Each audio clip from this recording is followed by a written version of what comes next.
Florent Pagny évoque avec amusement le trouble visuel de son fils Inca, qui a eu une grande importance lorsque celui-ci a choisi de se lancer dans sa passion pour le street art. Un détail qui a son importance. Depuis l'annonce de son cancer début 2022, Florent Pagny se confie avec sincérité, sur sa maladie mais aussi plus largement sur sa vie et ses proches.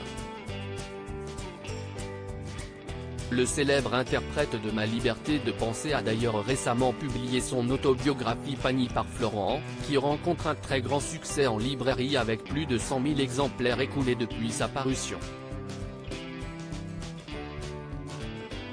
Cette semaine, le chanteur de 61 ans a accepté de se prêter à l'exercice de l'interview pour Nikos Aliagas, dans colonne du magazine Gala.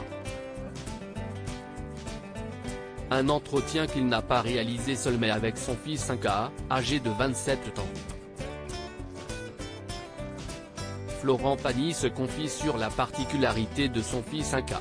Florent Pagny ne tarit pas d'éloges sur les talents d'artiste du garçon qu'il a eu avec sa compagne Azucena Kamano. Dès qu'il m'a parlé de son envie de graffer, à 13 ans, je l'ai encouragé.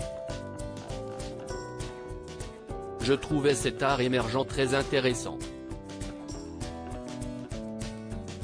Et puis, il s'est entraîné avec un pote, a-t-il expliqué à l'animateur de The Voice, avant de révéler avec humour que le jeune homme souffre d'un trouble qui donne un aspect tout à fait particulier à ses œuvres. Un jour, il nous a fait une tête de poisson très réussie avec des couleurs originales.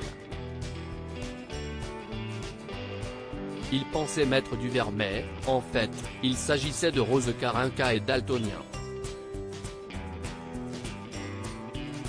Il confond les couleurs mais ça rend ses créations très originales, a-t-il remarqué. Le papa très fier ajoute aussi, de dessin en dessin, les communes, au lieu de les retirer, lui ont confié d'autres murs, d'autres endroits à graffer. Si est du street art, certes, mais ici on est à la campagne. Donc, du campagnard, a-t-il conclu dans un éclat de rire. Il n'a jamais pensé qu'à sa gueule Inca aussi profite aussi de l'interview pour dévoiler un peu de sa relation avec son père, notamment ce que la maladie a changé dans leur rapport. On se voit beaucoup plus souvent qu'avant.